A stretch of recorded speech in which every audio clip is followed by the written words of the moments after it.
Salve pessoal, tudo bem? Ralph Peter com vocês novamente, programa Livros em Revista, que vai ao ar toda segunda-feira, às 19 horas, com imagens geradas pela nossa BCC Television. E agora vocês também poderão nos ver por todas as mídias sociais, inclusive aí o nosso próprio canal no YouTube. Sempre continuamos com o firme propósito de levar até vocês um bom entretenimento com um elevado teor de cultura, que também acontecerá dentro em pouco. Nós temos aqui ao meu lado direito o ilustre doutor, senhor Joaquim Maria Botelho, uma figura ilustre que é ex-presidente da UBE, ou UBE, né? Que é ex-escritor, né? Ele falou UBE, mas é UBE. Pois é, União Brasileira dos Escritores. É, né? Que no Nordeste se dá o acento, Sim, acento fechado. Bom, nós estamos falando para o mundo, certo? Então. Então, eu vou falar UBE, se você me permite. Tá bom. Então, União Brasileira dos Escritores. Jornalista, escritor, obviamente, professor de português e etc. Tem uma gama de serviços que ele presta, mas sempre esteve voltado à purificação e o bom trato do nosso idioma pátrio. Meu caro, muito obrigado por ter vindo. Sou eu que agradeço. E naturalmente está aqui, já lançou recentemente aqui o Lá Dentro. Lá Dentro. Quase que eu falo lá dentro. Lá Dentro. Lá Dentro. Um livro de contos, por sinal, uma gostosura para ler. Muito obrigado. Muito gostoso mesmo, sabe? Eu peguei o livro para fazer a sinopse, para divulgar no jornal Empresas e Negócios. Uhum. E eu normalmente leio o início, meio e fim dos livros, porque são 5, 6 linhas que eu tenho, então claro, não tenho condição de ler os 4 livros por semana. E mais os livros do programa, né? Uhum. Então eu tenho esse critério. Mas o teu livro não teve jeito. Tive que ler de cabo a rabo. Bom, tem quantas páginas? Tem 168. 168. São 19 contos. O número ímpar. Por quê? É alguma cabala? Não é cabala não, mas eu sempre me lembro de livros, tem especialmente livro do Guimarães Rosa, de Primeiras Histórias, em que ele faz um número ímpar de forma que seja quase um espelho. O conto do centro tem 8 para a direita, 8 para frente e 8 para trás. E tem um tratamento linguístico, tem um tratamento de roteiro que de uma certa forma se espelha, tanto que o conto central chama o espelho, que é lindíssimo. Sim. Então, é quase uma estratégia, quase uma engenhosidade na hora de você... Eu nunca tinha ouvido essa explicação. Meio cabalístico isso aí mesmo. Não, você vai observar, por exemplo, que eu tratei... eu tenho a modéstia de chamar de engenho, tratei de abrir o livro com um conto chamado Lá Dentro, e eu fecho com um conto chamado Lá Fora. De maneira que eu faço quase que o círculo. Então é uma estratégia editorial mesmo, uma estratégia de condução narrativa. Mas você essa estratégia é recente? Porque na verdade não é novidade nenhuma. No penúltimo livro, qual que foi aquele... O livro de Rovana. Livro de Rovana, que aquele foi uma homenagem mais que você fez para tua irmã. Claro. Não me falha a memória. Isso. Então aí não tinha tanta estratégia. O outro? Outro, Costelas de Heitor Batalha, que é um romance mais para jovem. É quase uma tiração de sarro. Não? E que é quase... e que trata do universo amoroso do ponto de vista do jovem. Juvenil. Do rapaz. Do rapaz, não, porque as moças falam muito de amor, falam muito de emoções, de sentimentos, e os jovens, o jovem do sexo masculino, pouco se confessam. Né? Na verdade, aliás, quando você manda um jovem fazer redação, ele faz de caveira, de sepultura, de cemitério, e as meninas amor, gratidão, fraternidade. Eu acho até que os jovens têm um condicionamento cultural para falar um pouco mais de assuntos, digamos assim, rústicos, rudes, exato, fortes, né? É uma questão dessa cultura machista que a gente ainda cultiva, lamentavelmente. Né? Você tem algum desses... Quantos livros que você fez, afinal, até agora? 12 até agora. 12 já? 12. Sem Mas você contar... teve um que era voltado para o idioma mesmo, né? Sim, eu tenho um que se chama Técnicas de Redação, Isso. chama Redação Empresarial Sem Mistérios. Que foi um sucesso, pelo que eu me lembro. Está esgotado, mas é possível ainda adquirir pela editora Gente, né, por encomenda, etc. Mas é um livro que vem sendo indicado, inclusive, em algumas. E que tem prefácio do Juca Kfouri e apresentação do Audálio Dantas. Só? Só. Grande Audálio. Dois grandes amigos. Cara genial, né? Duas pessoas. Ferrenho. É um guerreiro que a gente perdeu, lamentavelmente, no ano passado, depois de um sofrimento imerecido. Doloroso, muito doloroso mesmo. Mas escuta, o que a gente acha em Lá Dentro, afinal? E Lá Dentro, na verdade, é um livro de história simples. Eu, como jornalista, viajei por aí, pela América Latina toda, fui à Europa algumas vezes, e conheço muito bem o Brasil. Nessas reportagens que eu fui fazendo, eu observava a vida de cada um e essas pequenas cenas cotidianas. Então, na verdade, são histórias reais, todas elas, naturalmente romanceadas, com tratamento linguístico. Duram um pouquinho, então. Duram um pouquinho, mas são histórias que aconteceram com alguém em algum momento, em algum lugar. São narrativas simples, são histórias simples, mas nada ali é raso. Tudo leva à reflexão. Na verdade, é um mergulho na alma das pessoas simples. Eu estou me lembrando aqui de um psicólogo, sociólogo espanhol chamado Mira y López, escreveu um livro chamado Os Quatro Gigantes da Alma. E ele faz uma análise de como interfere na vida, no destino, no comportamento das pessoas, 4 sentimentos que são o medo, a ira, o amor e o dever. Ele acha que esses são os 4 gigantes da alma. Eu pensei que fosse a gula. Eu pensei que fosse a gula. A gula. Não, é o dever. Mas, na verdade, o que ele trata nessa pesquisa? Que se você deixar que cada um desses sentimentos, um ou todos, ou alguns, te dominem ou dominem o seu comportamento, você vai ter resultados perniciosos e alguns até trágicos. Dependendo de qual dos 4, catastrófico. Exatamente. Então, nada pode ser exagerado. Vamos para Aristóteles, né? O bom é o caminho do meio, é a moderação, né? Então você não pode ter medo demais, você não pode ter ira, né? É porque ira, quando você fica irado, você normalmente faz bobagem. Claro, você está fora de si. No trânsito, você por perde exemplo. O eixo. Lógico. Você perde o eixo. Quantas vezes eu já fiz essa bobagem de resolver assuntos no ímpeto? Sim. Nossa Senhora. E, de certa forma, o amor é a mesma coisa. Quer dizer, se você se deixa dominar pelo amor de tal maneira que ele te consuma, ele te embote o pensamento, anule, principalmente. Ele te anule, tudo isso. E o dever. O dever é um sentimento poderosíssimo, né? Aquele sentimento de que você tem obrigação de fazer alguma coisa, de que você é levado a cumprir exatamente aquilo que foi feito, você tem que ponderar. Você sabe, desculpe me interromper, tivemos aqui a semana passada um médico, reumatologista, que escreveu um livro só sobre a dor. Sim. Fibromialgia e outras dores, não me lembro agora o título do livro, foi semana passada.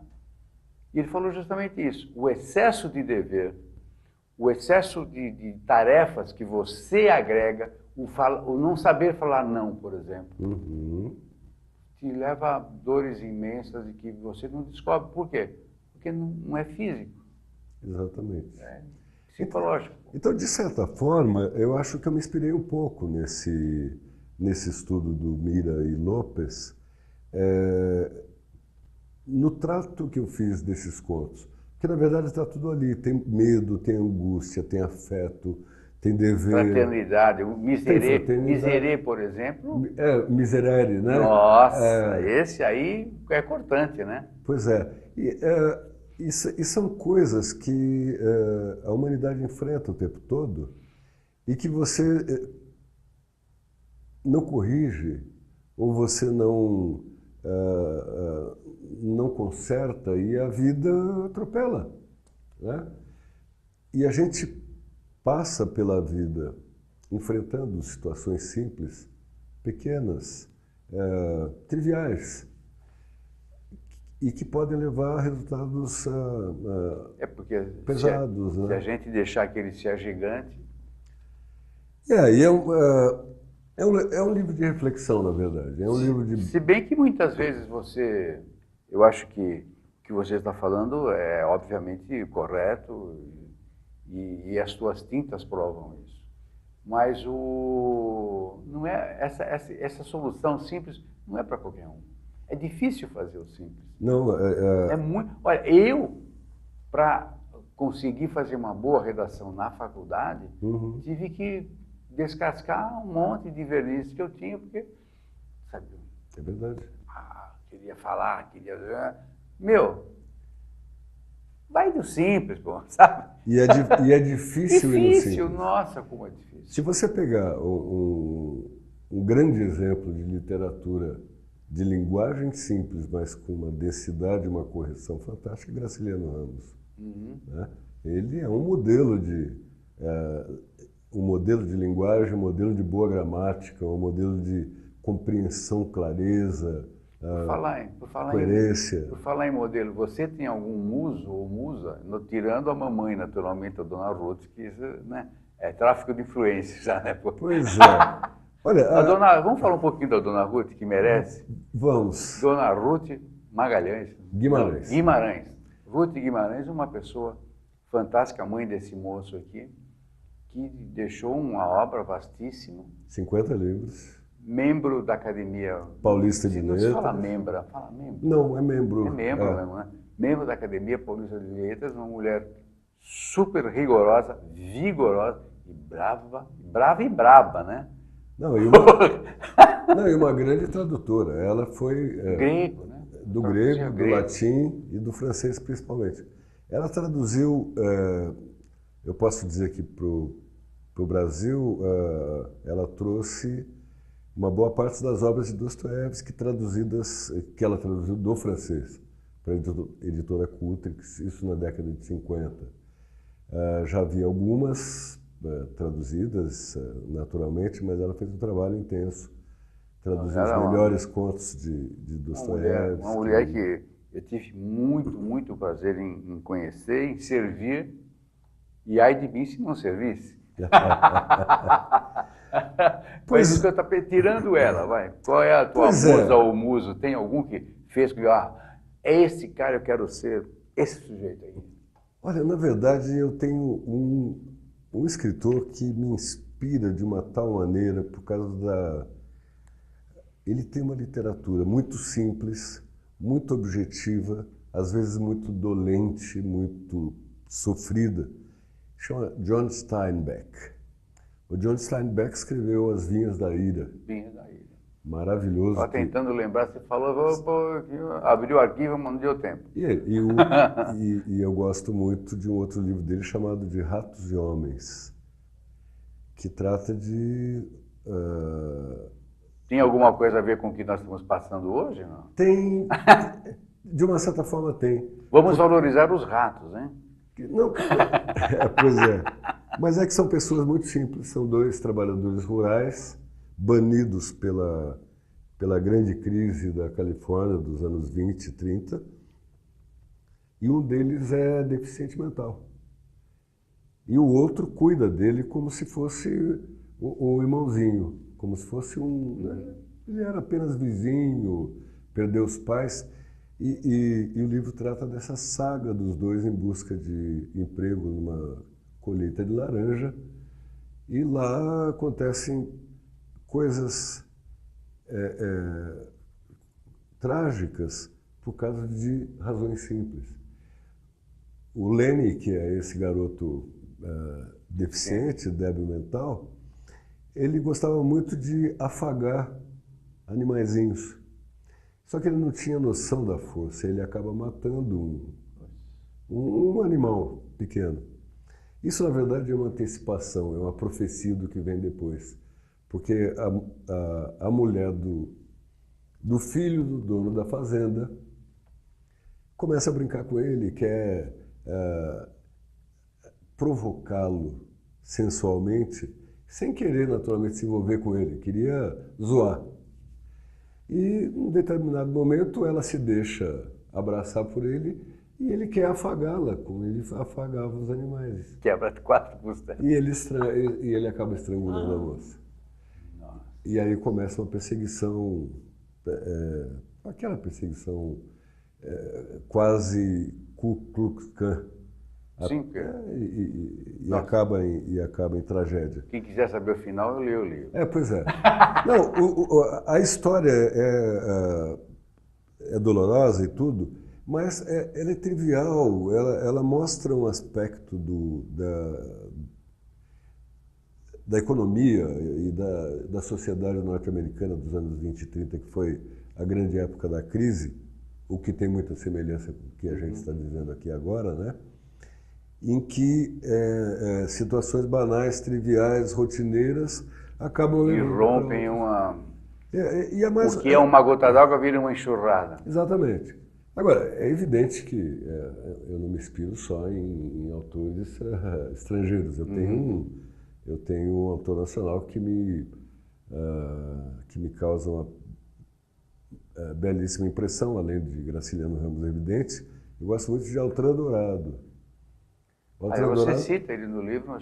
Cito. O Altran Dourado fez parte de um movimento que foi latino-americano, na verdade, do realismo mágico, e ele inaugurou no Brasil o que a gente chamou de romance sinfônico, que é aquele romance em que você envolve tudo, elimina pontuações e as coisas ficam acontecendo ao mesmo tempo dentro da mesma frase. Então é um tratamento de linguagem também muito interessante. Passou a moda. Mas isso influencia a tua escrita? Porque eu vejo que você é bastante eclético, né?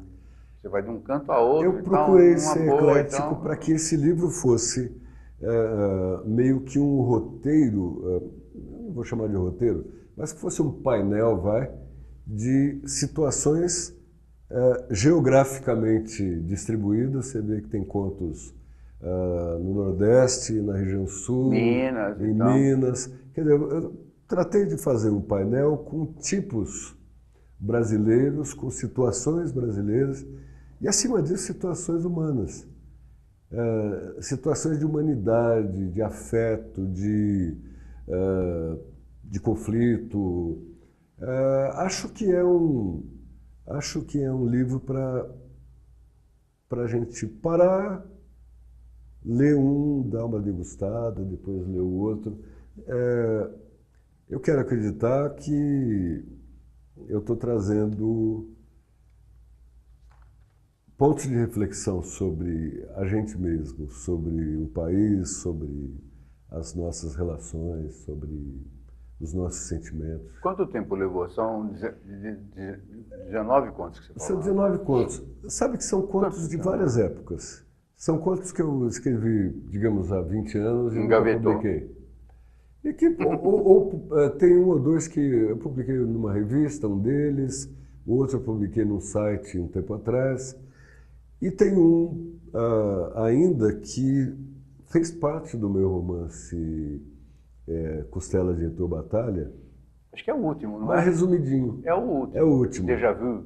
É Déjà vu, É isso aí. não é o último, é o penúltimo. Penúltimo. Que ele, de uma certa forma, eu dou uma pincelada no romance e eu resolvi trabalhar ele um pouco mais.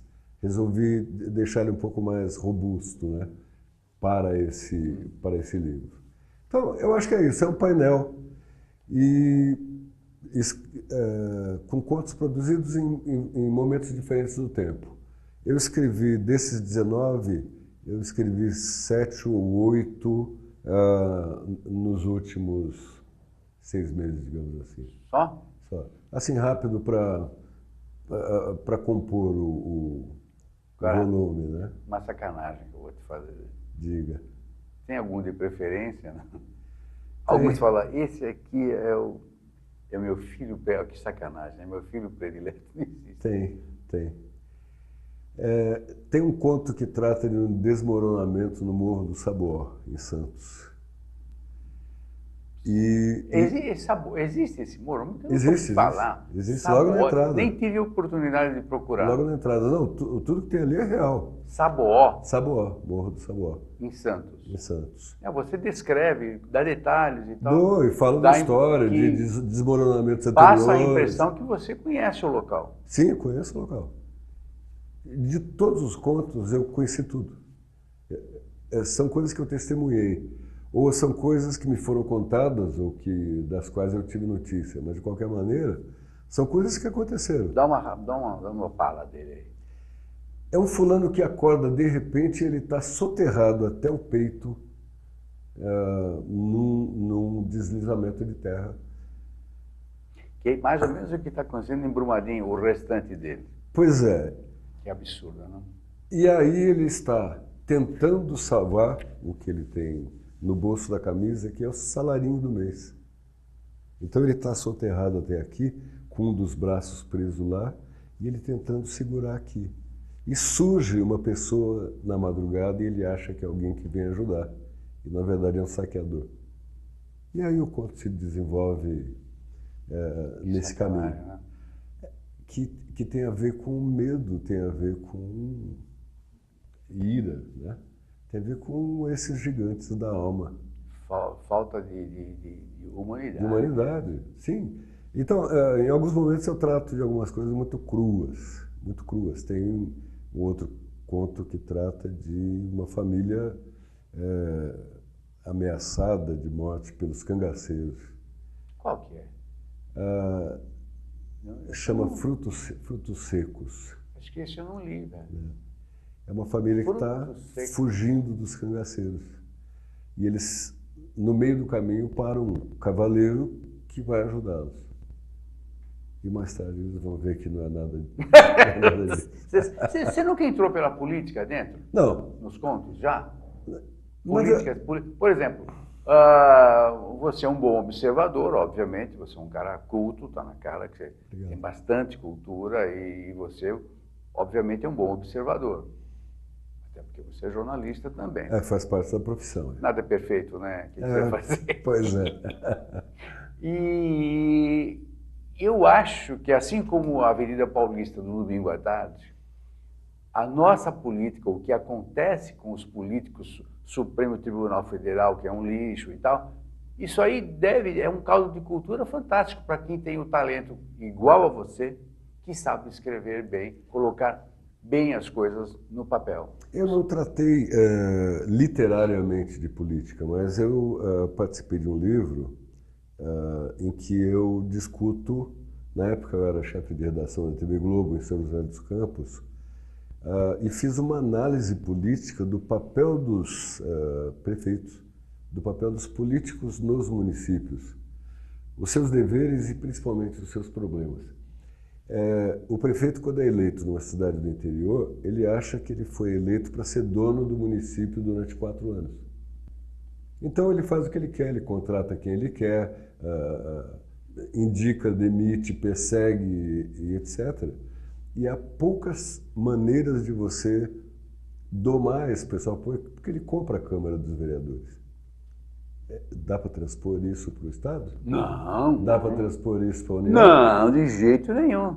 Principalmente porque estamos na Suíça, em Copenhague e tal. Isso, não, exatamente. bobagem, isso não.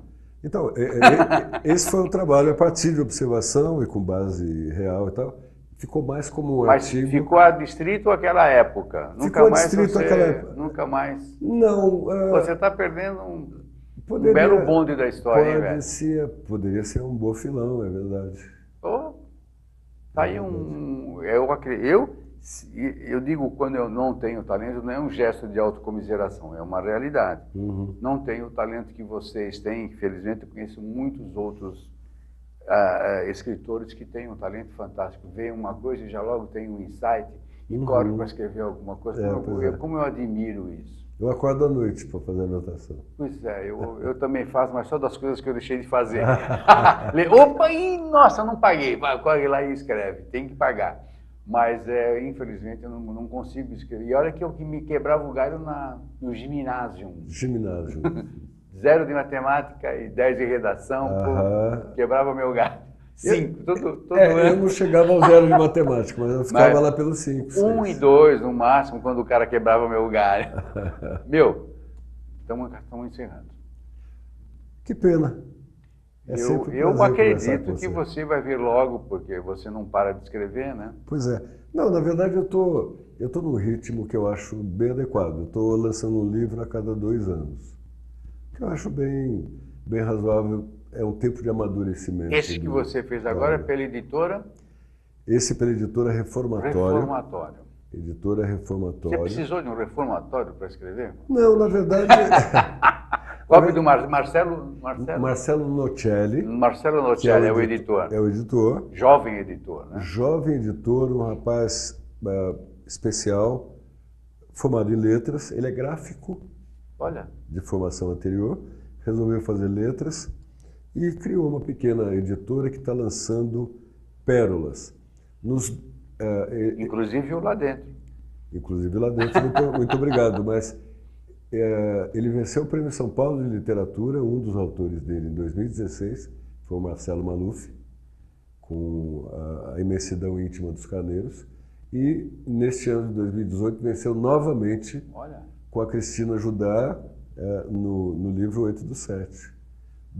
Uma editora com 6, 7 anos de existência, tem 2 Prêmios São Paulo de Literatura. É uma sucessão, né? Muito. Perfeito. Meu caro, muito obrigado mesmo por ter vindo. Eu agradeço mesmo. Sei o quanto vai. Você está indo a Brasília agora, né? Estou indo sexta-feira a Brasília. Ótimo. Então eu espero que você faça uma boa viagem e tenha um feliz retorno. Muito obrigado. Principalmente bastante profícuo sucesso lá. E, Rafa, parabéns pelo incentivo à leitura que você vem dando. É o que a gente faz de mínimo.